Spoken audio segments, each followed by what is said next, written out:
Assalamualaikum warahmatullahi wabarakatuh. Selamat siang, salam sejahtera untuk kita semua. Tadi pun sudah pada makan siang semua? Ya. Siang-siang seperti ini kalian ngantuk tidak? Tidak ya. Harus tetap semangat untuk menuntut ilmu.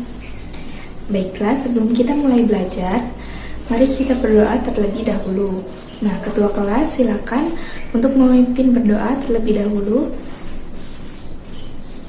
Raditu billahi rabba wa bil islami dina wa bi Muhammadin nabiyya wa rasula rabbi zidni ilma warzuqni fahma.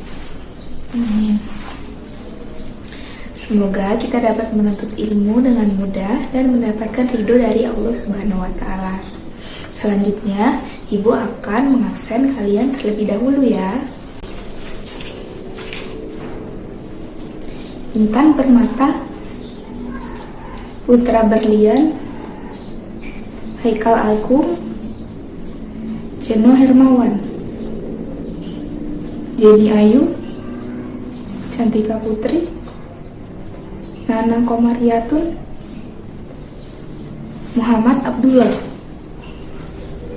Lanjut, Iren Kusumawati, Caca Aprilia, Akbar Karisma, Karina Maya. Oke, siap. Sudah lengkap semua ya? Bagus. Hari ini kita akan belajar tentang teks eksplanasi. Tapi sebelum itu, kita akan mengingat terlebih dahulu nih. Minggu lalu kita belajar tentang apa ya? Ayo, ada yang tahu tidak? Kita belajar tentang apa? Ya, betul. Kita belajar tentang puisi. Nah, coba Intan, masih ingat tidak puisi itu apa? Lupa? Waduh, kok bisa lupa? Anak-anak, ini teman kalian ada yang lupa apa itu puisi. Nah, ada yang bisa bantu tidak? Iya, silakan Jeno. Iya, cerdas sekali Jeno. Puisi adalah salah satu jenis karya sastra yang bahasanya terikat oleh irama dan rima. Paham semua? Lalu apa sih hubungannya dengan materi kita kali ini? Apakah ada hubungan antara puisi dengan teks eksplanasi? Jadi, orang ketika menulis puisi biasanya terinspirasi oleh fenomena alam atau fenomena sosial yang terjadi di lingkungan. Nah, teks eksplanasi juga seperti itu. Teks eksplanasi merupakan teks yang bertujuan untuk menjelaskan sebuah fenomena, baik itu alam atau sosial dari sudut pandang ilmiah. Nah, contoh fenomena alam itu apa? Banjir, ya. Lalu apa? Gempa, ya. Lalu apa lagi? Fotosintesis, ya, betul sekali seperti yang sudah kalian katakan. Nah, kita sudah tahu nih pengertian dari teks eksplanasi. Selanjutnya adalah kita akan belajar ciri dari teks eksplanasi. Pertama, teks eksplanasi itu bersifat fakta. Yang kedua, teks eksplanasi ini harus menceritakan fenomena alam atau fenomena sosial, bukan cerita tentang masa liburan yang kita alami. Atau bukan juga cerita tentang cara memasak Indomie ya. Kalau teks tentang cara memasak Indomie, namanya teks apa? Ya, teks prosedur, bukan teks eksplanasi. Dan yang ketiga, sifat teks eksplanasi itu informatif dan tidak mempengaruhi pembaca. Paham semua? Sampai sini apakah ada yang ingin ditanyakan? Tidak ada ya? Baik, selanjutnya kita akan belajar cara meringkas teks eksplanasi. Nah, untuk meringkas teks eksplanasi, kita perlu memahami ide pokok yang terdapat dalam setiap paragraf teks eksplanasi. Ingat ya, setiap paragraf. Jadi masing-masing paragraf itu pasti ada ide pokoknya. Nah, dari ide pokok itulah kita akan memadukannya menjadi teks baru yang lebih ringkas. Sampai sini paham? Belum ya? Ya belum, soalnya ibu belum kasih contoh. Sekarang kalian perhatikan baik-baik layar di samping ibu ini. Kelihatan tidak? Ini adalah contoh dari teks eksplanasi. Nah, ibu akan tampilkan 2 paragraf ya. Ini adalah paragraf yang pertama. Terbacakan? Tidak terbaca. Bacakan?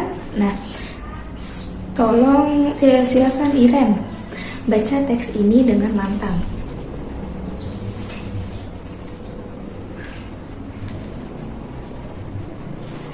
Ya, terima kasih Iren. Sampai sini, kira-kira ide pokoknya berada di awal paragraf atau di akhir paragraf? Ya, di awal ya. Jadi dalam paragraf ini, ide pokoknya yaitu para ahli bintang atau astronom mempelajari bintang-bintang di langit malam. Lanjut ke contoh kedua. Silakan Jeno, silakan baca dengan lantang.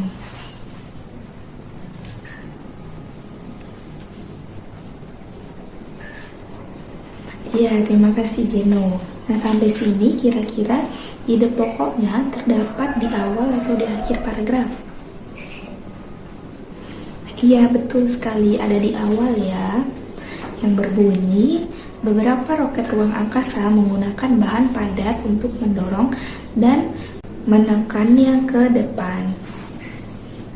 Nah, kenapa sih kalimat tadi dikatakan sebagai ide pokok? Mungkin beberapa di antara kalian masih ada yang kurang paham. Jadi karena bagian tersebut dianggap sebagai dasar bagi pengembangan paragraf-paragraf itu. Sampai sini paham? Paham ya? Iya, bagus sekali. Iya, karena kalian sudah paham dengan penjelasan tadi, sekarang kita akan bentuk 3 kelompok terlebih dahulu. Nah, kelompoknya sesuai baris tempat duduk saja ya, supaya lebih mudah. Yang baris pertama kelompok 1, kedua kelompok 2, dan yang terakhir kelompok 3 ya. Tugas kelompoknya yaitu silakan buka di buku Bahasa Indonesia kelas 8 ini. Ini kalian buka halaman 134.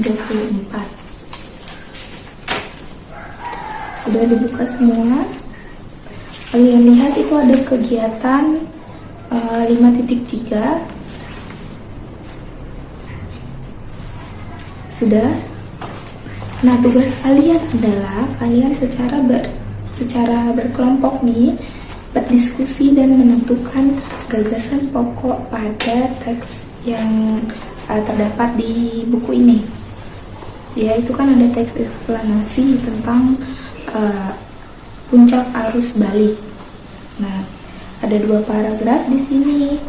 Dan tugas kalian adalah mencari gagasan pokok dari masing-masing paragraf.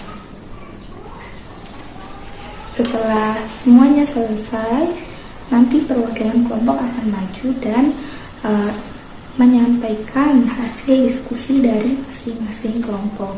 Lalu kita akan menyamakan pendapat dari masing-masing kelompok untuk menentukan kesamaan pandangan terhadap gagasan pokok dari teks ini. Paham semua? Ditulis di kertas ya jawabannya. Baik, kalau sudah paham, Ibu berikan waktu selama 20 menit, dimulai dari sekarang. Semuanya bekerja ya. Jeno jangan berisik, ayo silakan bantu temannya.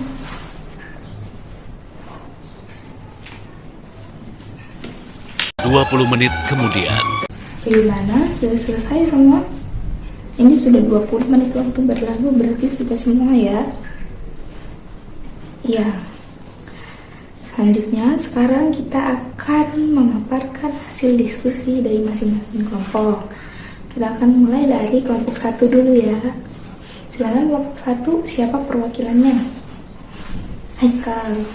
Silakan Haikal.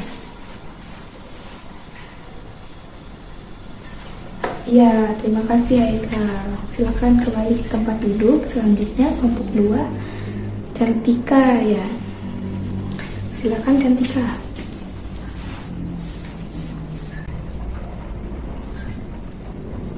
Iya, bagus sekali Cantika. Silakan kembali ke tempat duduk. Yang terakhir kelompok 3, Caca ya. Silakan Caca maju.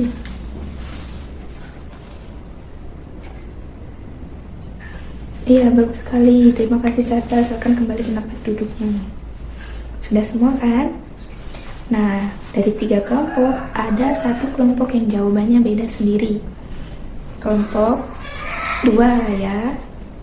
Jadi kelompok 2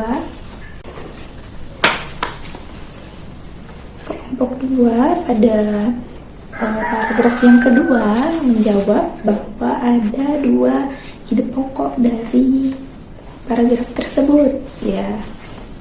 Nah, kelompok 2 bilang bahwa gagasan utama atau ide pokok yang pertama itu ada di awal paragraf tentang kondisi ini terjadi akibat adanya kecelakaan, dan ada di tengah-tengah paragraf ini. Ada di tengah paragraf di bagian demikian tidak ada korban jiwa. Nah, Ibu akan kasih jawaban yang benar ya terkait perbedaan jawaban dari kelompok 1 dan kelompok 3 dengan kelompok 2. Jadi yang benar jawabannya yaitu di awal paragraf saja. Di bagian paragraf pertama itu jawaban yang benar adalah ide pokoknya atau gagasan utamanya itu berada di awal paragraf. Kemudian pada paragraf yang kedua sama, ide pokoknya berada di awal paragraf, bukan berada di awal dan di tengah-tengah paragraf ya. Jadi punya kelompok 2 itu keliru, tapi tidak apa karena kita sama-sama belajar, jadi bisa diperbaiki. Sampai sini paham semua? Baik, karena sudah paham semua, selanjutnya Ibu akan berikan tugas untuk kalian. Nah, tadi kan masing-masing kelompok sudah menemukan ide pokok yang terdapat dalam setiap paragraf. Nah, tugas selanjutnya ini adalah tugas individu. Nah, tugas selanjutnya ini adalah tugas individu, kalian kerjakan sendiri di rumah ya. Jadi berdasarkan tadi hasil kerja kelompok itu kan kalian sudah mendapatkan gagasan atau ide pokok dari masing-masing paragraf. Nah, tugas kalian itu ada di kegiatan 5.4. Kalian gagasan-gagasan pokok itu kalian satukan, kemudian kalian menyusun ringkasannya dengan cara menggunakan kata-kata sendiri. Paham sampai sini? Jadi tadi kalian kan sudah dapat gagasan pokok dari masing-masing paragraf nih. Nah, tugas kalian dari gagasan-gagasan itu kalian catat, kemudian kalian buat ringkasannya menggunakan kata-kata sendiri. Paham? Sampai sini ada yang mau ditanyakan? Tidak ada, berarti sudah paham semua ya. Ya. Tugas ini dikumpul minggu depan. Nah, baiklah, tidak terasa waktu belajar kita sudah mau habis. Nah, sebelum Ibu tutup, Ibu akan bertanya terlebih dahulu. Coba Kirana, apa kesimpulan dari pembelajaran kita hari ini? Iya, betul sekali Kirana. Selanjutnya, coba Abdullah, tolong berikan kesimpulan dari pembelajaran kita pada hari ini. Ya, bagus sekali. Baik, Ibu akan berikan sedikit tambahan terkait pernyataan dari teman-teman kalian tadi. Jadi, kesimpulan dari pembelajaran hari ini adalah teks eksplanasi merupakan teks yang menceritakan fenomena, baik itu fenomena alam atau fenomena sosial. Dan cara untuk meringkas teks eksplanasi ini ada dengan mencari terlebih dahulu ide pokok di setiap paragraf. Setelah itu, ide pokok tersebut dipadukan dan ditulis ulang menggunakan kata-kata sendiri. Nah, sampai sini apakah ada yang ingin bertanya? Tidak ada ya? Cukup ya? Nah, baik, kita tutup kegiatan belajar kita pada hari ini. Sampai jumpa minggu depan. Jangan lupa tugasnya dikerjakan ya. Assalamualaikum warahmatullahi wabarakatuh.